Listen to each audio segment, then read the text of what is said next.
Jest 16:36 czasu miejscowego 23 czerwca 2013 roku mamy.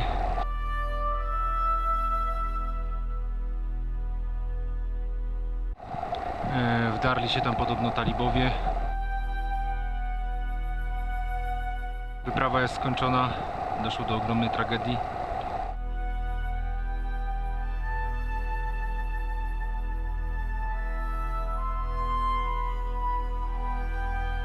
Chyba wszystko sobie umiałem wyobrazić, że tutaj nie będzie pogody, że nie damy rady wejść, bo góra jest bardzo trudna, ściana bardzo stroma, że tam, nie wiem, odniesiemy jakieś inne klęski czy porażki, ale nie wyobrażałem sobie, że po prostu nas spinaczy gdzieś wysoko na 4200 metrów zaatakują jacyś uzbrojeni ludzie.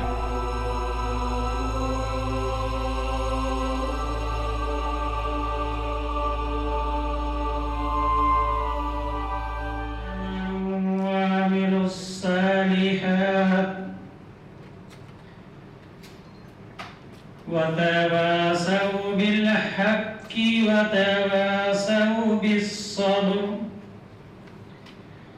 آمنت بالله صدق الله العظيم.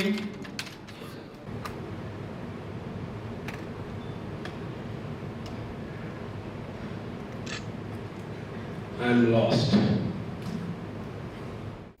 Zdajemy sobie sprawę z ogromnego katalogu zagrożeń, które czyha na nas w górach. Są to lawiny, kamienie, szczeliny lodowcowe, głód, odmrożenia, odwodnienie. Naprawdę bardzo łatwo jest zginąć w górach. Od tego przypadku do naszego katalogu musimy dodać jeszcze jedno zagrożenie – terrorystów.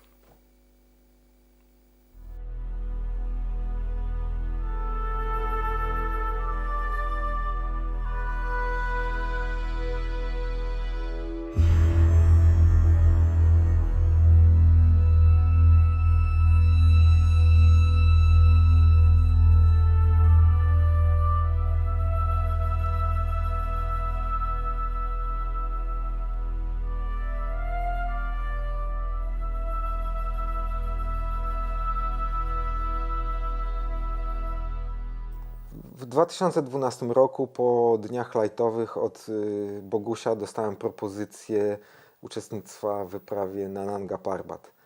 Właściwie nie zastanawiałem się ani chwili, bo to byłby pierwszy ośmiotysięcznik w moim życiu. To była właściwie propozycja nie do odrzucenia, ale nie do odrzucenia przeze mnie. Po prostu naprawdę tego chciałem. Mniej więcej na tydzień przed naszym wylotem wysłaliśmy cargo, czyli nasz bagaż, 100 parę kilogramów do Islamabadu. Później spakowaliśmy się sami osobiście, wsiedliśmy do samolotu i polecieliśmy. Tutaj widzimy grupę niewiernych, którzy wylądowali na przyczółku. Takich niewiernych. Na islamskim terytorium. Decyzja o wyprawie zapadła na początku roku, więc właściwie nie było żadnej możliwości, żeby zdobyć patronaty medialne sponsorów. Sponsorzy budżety na bieżący rok mieli pozamykane. To było poza naszym zasięgiem. A my tu idziemy. Mamy podobno deficyt dolców. Nie ma gdzie wymienić kasy na dolce, tylko jest na lokalną walutę. To jest nasza Żabka, najlepsza alpinistka wśród wszystkich pluszaków. Część pieniędzy zdobyłem używając czegoś takiego, co się nazywa crowdfunding.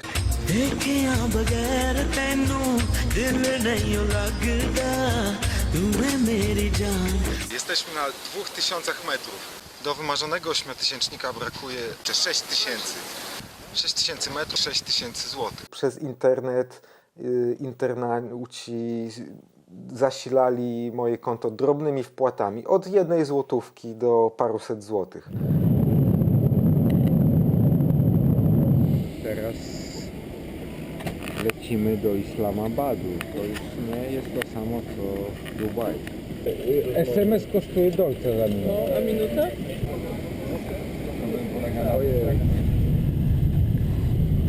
To jest trawa.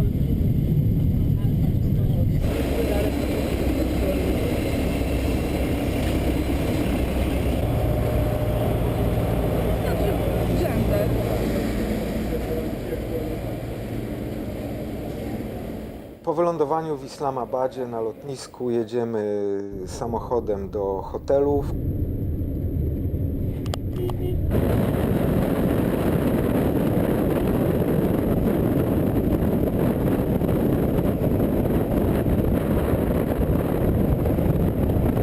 Cały dzień siedzimy w tym hotelu, tam jemy obiad, odpoczywamy po przylocie, a wieczorem pakujemy się do autobusu i ruszamy już w naszą trasę.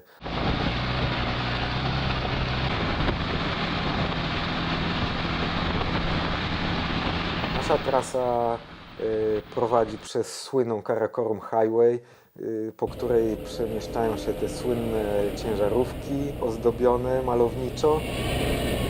Mamy tam jakieś przystanki, gdzie coś zjemy po drodze i tak dalej.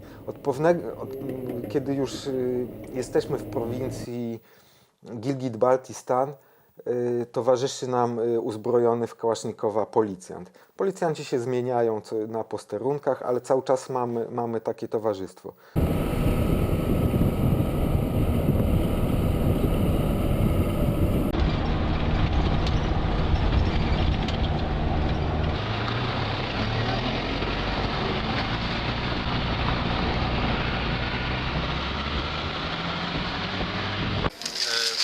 Bardzo podobna do masalati. No, słodka, z mlekiem. It's 44, I can try. 44 it's maybe it's Which is your country?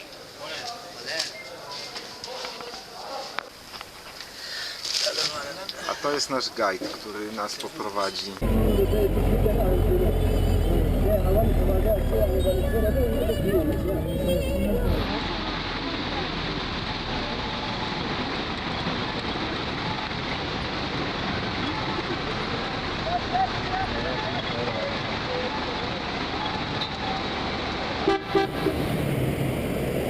Stamtąd przyjechaliśmy właśnie. Dalej pójdziemy pieszo.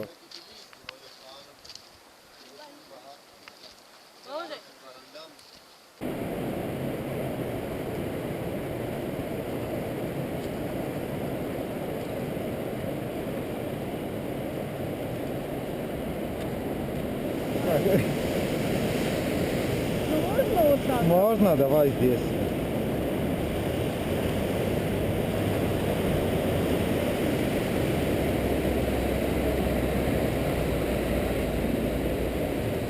Jesteśmy na takiej wysokości jak rysy.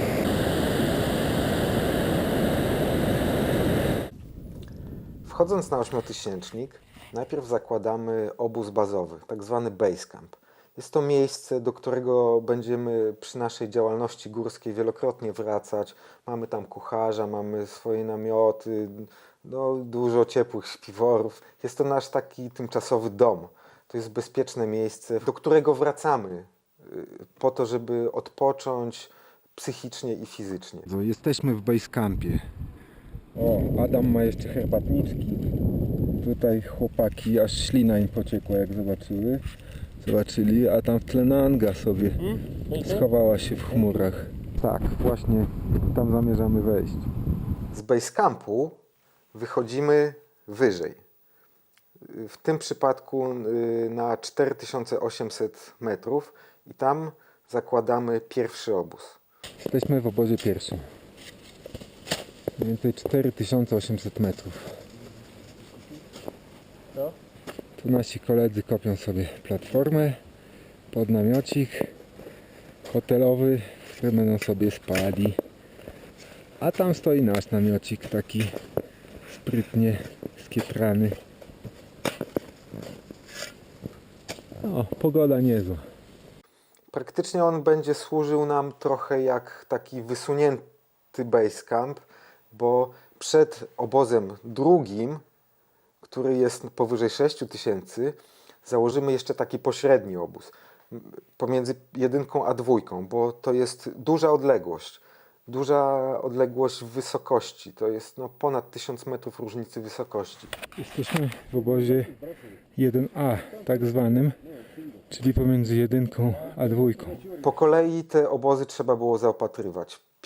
Do pierwszego obozu musieliśmy wnieść praktycznie 150 kg żywności, dodatkowych namiotów, gazu, sprzętu, lin poręczowych. Naprawdę ogromna ilość. Gdzieś jesteśmy na 5,450, może 5,500. Pogoda się poprawiła. Niosę liny na początek poręczówek. U góry pracuje Gleb Sokołow z zespołem. Ciężki bardzo. Ja pierdzielę, tak się zmęczyliśmy dzisiaj. Ojej. Ale chyba damy radę. Przynajmniej jutro. Haha. Bo chociaż moglibyśmy się stąd nie ruszać, szczerze mówiąc. 35 stopni mamy tutaj. Ciężko wytrzymać w namiocie. To, że udało nam się założyć obóz drugi na wysokości powyżej 6000 metrów, tak naprawdę oznaczało otwarcie drogi na szczyt. Bez tego byśmy nie mieli szansy wejść na szczyt w ogóle.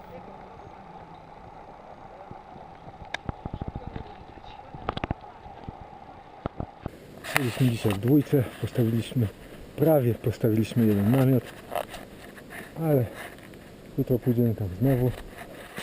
Tutaj chyba mumia leży i odpoczywa. No właśnie, chyba tak. Mumia Sevrati. To znamy. 500, wiatr 25, temperatura -2. Nasz base camp umiejscony był w pięknym miejscu. Kwiecista łąka, zielono, źródło wody pitnej, które przepływało szemrzącym strumyczkiem przez nasz obóz. Było cudownie. Aż pewnej nocy zaczął padać śnieg. Ta nasza ukwiecona łąka nagle schowała się pod kobiercem śniegu. Myśmy oczywiście trochę się z tego cieszyli, lepiliśmy sobie bałwana i tak dalej, ale niestety zdawaliśmy sobie sprawę, że nasze namioty w wyższych obozach mogą zostać zniszczone przez ten śnieg, przez sam opad śniegu i dodatkowo przez spadające lawiny. Słuchajcie, jesteśmy w base campie.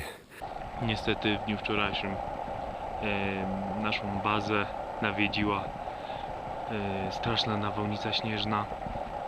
Wszystko zostało zasypane półmetrową warstwą śniegu. Jest połowa czerwca. Nigdy coś takiego się tu nie zdarzyło jeszcze. Tu Nanga broni się przed nami jak tylko może. Ale atmosfera dobra. Taliban! Say hello! Wow. Właśnie leżę sobie w basecampie i usiłuję wykurować się, bo jakieś przeziębienie mnie dopadło. Mamy jeszcze jeden dzień odpoczynku, więc może będzie dobrze. Pojutrze pewnie ruszymy do góry. Pierwsze wrażenia, lekko boli głowa.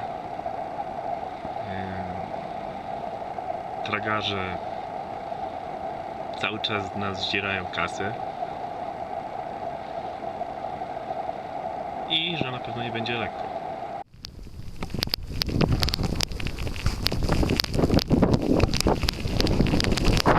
Nie wiem, czy widziałeś kiedyś lawinę śnieżną.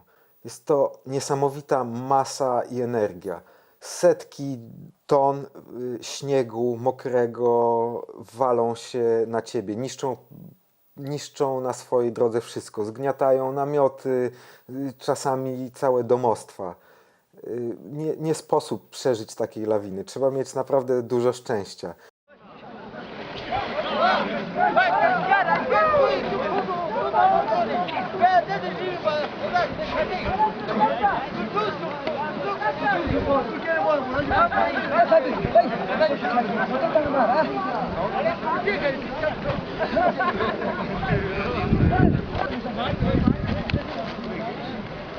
Lawiny schodziły obok nas. Mieliśmy farta, że niektóre z nich tylko zniszczyły nasze namioty. Nam nic się nie stało. Mieliśmy ogromne szczęście. Odkopujemy namioty zawalone przez lawinę. Na szczęście nasz jeden cały został nietknięty. Drugi w dobrym stanie, ale kilka namiotów jest zmasakrowanych. Dotarłem na 5300, miejsce, gdzie przedtem stał nasz obóz. Niestety jest dosyć poważnie zniszczony. Usiłuję dokopać się, zobaczyć,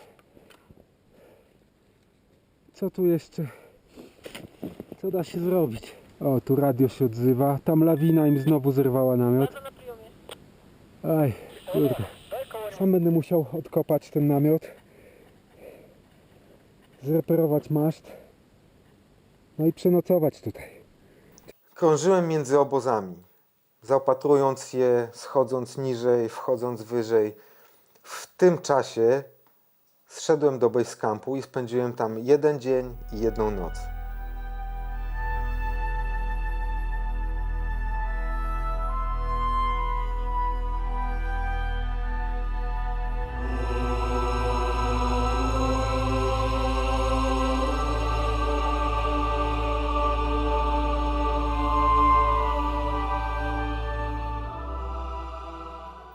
Rano wyszedłem do obozu pierwszego.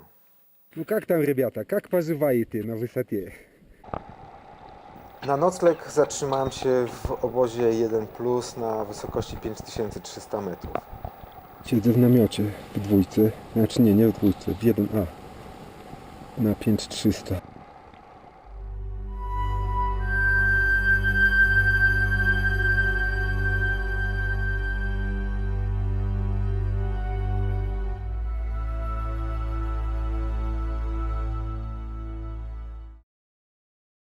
W nocy obudziły mnie strzały. Dzisiaj byliśmy w obozie drugim na 6000 metrów i o godzinie mniej więcej 7 rano otrzymaliśmy informację od tureckiego wspinacza, że w bazie doszło do masakry. Boguś wywołał mnie przez radio i powiedział mi: na basecamp napadli talibowie, zabili wszystkich. Ja, będąc już zmęczony po kilku godzinach wspinaczki w trudnym terenie z ciężkim plecakiem, pomyślałem, że to jakiś w ogóle żart, że chłopacy leżą sobie w ciepłych śpiworkach, wyspani i sobie takie poranne żarciki fundują. Wdarli się tam podobno talibowie, zabili 10 osób albo jeszcze więcej, tego tak naprawdę nie wiem, bo jeszcze w bazie nie byłem. Okazało się, że to wszystko to jest niestety prawda. 11 osób zginęło. 11 osób zostało zamordowanych z zimną krwią. To była egzekucja. Najpierw ich okradli, a później ich zabili.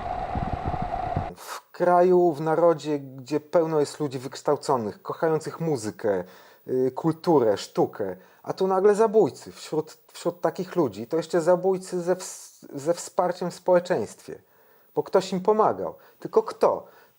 Kto mógł im pomagać? One of them, they asked for their friend, the Taliban, shoot him. They said me, you know.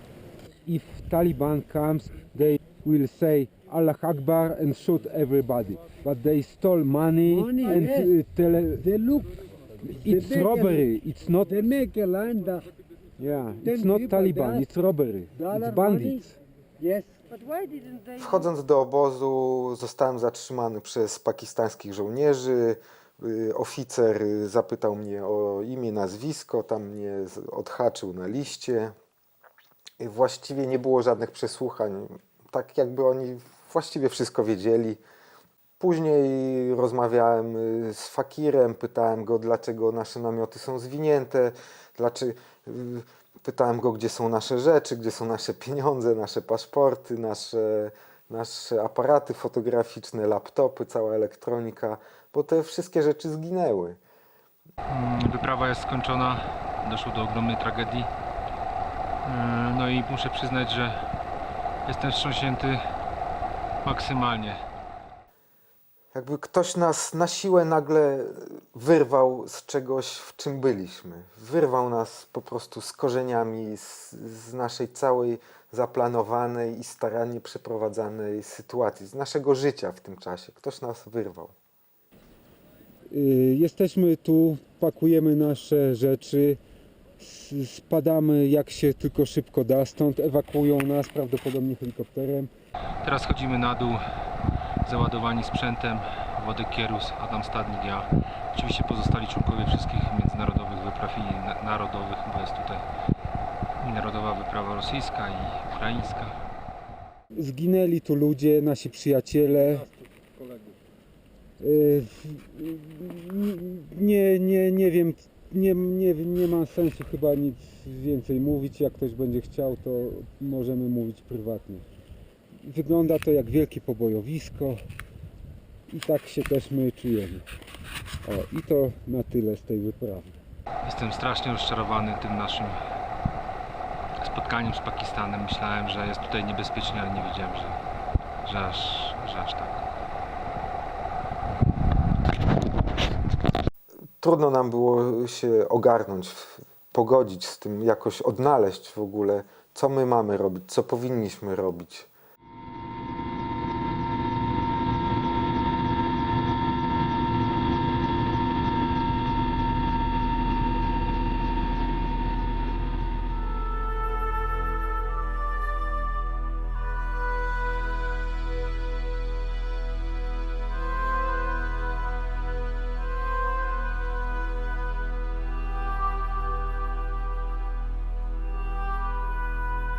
Mogliśmy wziąć tylko jeden mały pakunek, taki podręczny bagaż.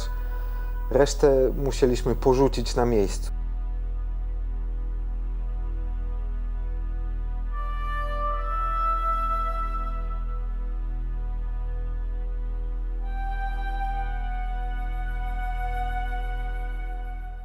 Armia nie była w stanie określić, kiedy nam ten bagaż przywiozą, czy w ogóle. Więc myśmy byli w takim zawieszeniu, nie mogliśmy nawet przebukować biletów powrotnych do Polski. Jest 25 czerwca, tak? Jesteśmy w hotelu, dziś przenosimy się do jakiegoś kolejnego hotelu. Wiedzieliśmy, że jesteśmy celem potencjalnego ataku, więc unikaliśmy przesiadywania w hotelu. Raczej włóczyliśmy się po bazarach albo ja pożyczyłem od jednego z chłopaków z hotelu motocykl i po prostu jeździłem po Islamabadzie.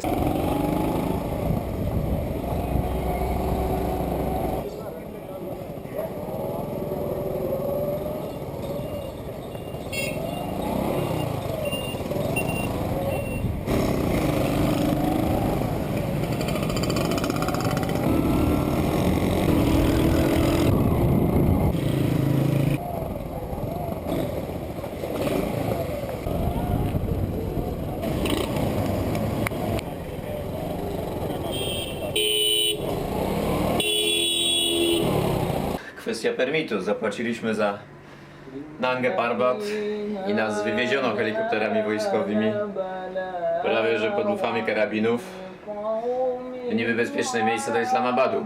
Nawet tutaj z lotniska. Jak jechaliśmy sobie na hotelu, to przed nami jechały jakieś jeepy z żołnierzami uzbrojonymi.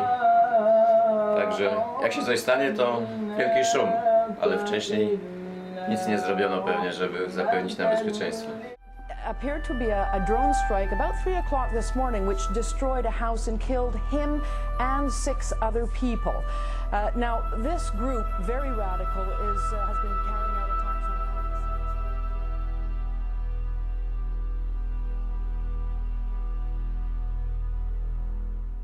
Z jednej strony staliśmy się celem terrorystów, a z drugiej strony jednocześnie staliśmy się celem dla mediów.